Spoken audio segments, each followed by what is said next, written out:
नमस्कार, Haribhoomi news bulletin में आपका स्वागत है। आज 23 अगस्त 2025 को भाद्रपद के कृष्ण पक्ष की अमावस्या है। राहु काल सुबह 9:16 से 10:53 तक रहेगा। हरियाणा में आज मौसम में कई जिलों में बारिश की प्रबल संभावना है। अब नजर डालते हैं आज की प्रमुख हेडलाइंस पर।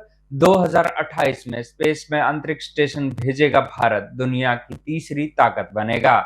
बिहार वोटर लिस्ट मामले में सुप्रीम कोर्ट ने दिए चुनाव आयोग को कड़े निर्देश। आवारा कुत्तों के मामले में सुप्रीम कोर्ट ने दी कुछ राहत, दिए निर्देश। इनकम टैक्स एक्ट 2025 को राष्ट्रपति की मंजूरी मिली, 1 अप्रैल से होगा लागू। अमेरिका ने भारतीय ट्रक ड्राइवरों का वीजा रोका। श्रीलंका के पूर्व राष्ट्रपति रानिल विक्रमसिंघे गिरफ्तार। अब खबरें विस्तार से। सबसे पहले बात करते हैं भारत की अंतरिक्ष की ताकत की। भारतीय अंतरिक्ष अनुसंधान संगठन इसरो 2028 तक दुनिया की उन 3 ताकतों में शामिल हो सकता है जिनके पास अंतरिक्ष में अपनी लैब होगी। इससे न केवल अंतरिक्ष की गहराइयों में रिसर्च होगी बल्कि स्पेस टूरिज्म को भी बढ़ावा मिलेगा। इसरो ने शुक्रवार को भारतीय अंतरिक्ष स्टेशन BAS का मॉडल दिखाया। दिल्ली में भारत मंडप में 23 अगस्त को नेशनल स्पेस डे के अवसर पर हुए कार्यक्रम में स्पेस स्टेशन का यह मॉडल प्रदर्शित किया गया। भारत 2028 तक BAS का पहला मॉड्यूल लॉन्च करने की प्लानिंग कर रहा है। इसी के साथ ही भारत उन देशों की लिस्ट में शामिल हो जाएगा जिनके पास अंतरिक्ष में प्रयोगशाला यानी ऑर्बिट लेबोरेटरी है।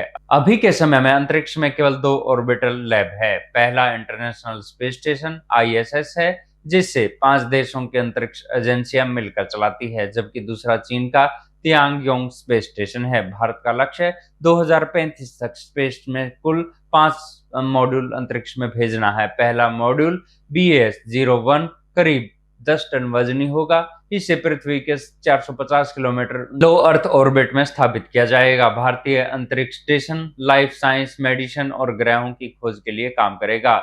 माइक्रोग्रेविटी में इंसानों की सेहत पर असर की स्टडी की जाएगी और लंबे समय तक अंतरिक्ष में रहने की तकनीकें परखी जाएगी। ये स्पेस टूरिज्म को भी बढ़ावा देगा। इससे भारत को कमर्शियल स्पेस सेक्टर में नई पहचान मिलेगी। तो खबर सुप्रीम कोर्ट से। सुप्रीम कोर्ट ने बिहार में चल रहे वोटर लिस्ट वेरिफिकेशन के मुद्दे पर शुक्रवार को अहम सुनवाई हुई। सुप्रीम कोर्ट ने चुनाव आयोग को निर्देश दिया कि वो हटाए गए वोटर्स को लिस्ट में अपना नाम जुड़वाने के लिए फिजिकली के अलावा ऑनलाइन आवेदन की अनुमति भी दे। सुप्रीम कोर्ट ने यह भी कहा कि आधार कार्ड समेत फॉर्म 6 में दिए गए 11 दस्तावेज में से कोई भी जमा किया जा सकता है। इनमें ड्राइविंग लाइसेंस, पासबुक, पानी का बिल जैसे डॉक्यूमेंट शामिल है। कोर्ट ने राजनीतिक पार्टियों को मामले पर चुप्पी साधने के लिए भी फटकार लगाई और पूछा कि मतदाताओं की मदद के लिए आप क्या कर रहे हैं, आपको आगे आना चाहिए।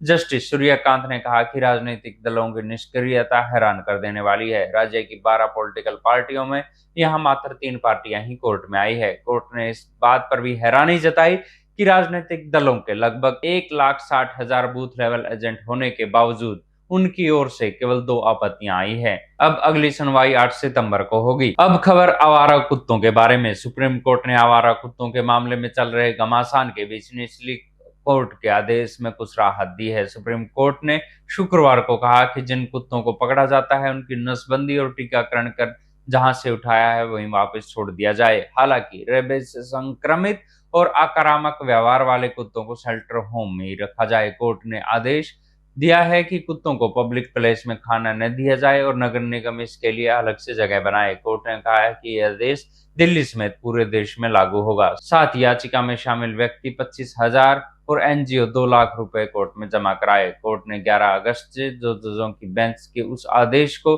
बेहद कठोर बताया जिसमें सभी आवारा कुत्तों को 8 हफ्तों में दिल्ली NCR में आवासीय क्षेत्रों से हटाकर हमेशा के लिए शेल्टर होम में भेजे जाने का आदेश दिया था। जस्टिस विक्रमनाथ, जस्टिस संदीप मेहता और जस्टिस NV अंजारिया की स्पेशल बेंच ने 14 अगस्त को डॉग लवर्स की याचिका पर सुनवाई करते हुए सभी पक्षों की दलील सुनने के बाद फैसला सुरक्षित रख लिया था। खबर नए इनकम टैक्स की। नए इनकम टैक्स एक्ट 2025 को राष्ट्रपति की मंजूरी मिल गई है। 21 अगस्त को केंद्र सरकार ने नए रूल नोटिफाई कर दिए हैं। 1 अप्रैल 2026 से ये 1961 के पुराने कानून की जगह लेगा। सरकार टैक्स कानूनों को आसान बनाने के लिए नया इनकम टैक्स बिल लेकर आई है। इसमें इनकम टैक्स में कोई बदलाव नहीं होगा। इससे पहले 13 फरवरी को वित्त मंत्री निर्मला सीतारमण ने लोकसभा में इनकम टैक्स बिल पेश किया था। इसमें टैक्स पेयर की सुविधा के लिए इनकम टैक्स एक्ट के शब्दों की संख्या को लगभग 50% घटाकर करीब 5 लाख से 2.5 लाख कर दिया गया था।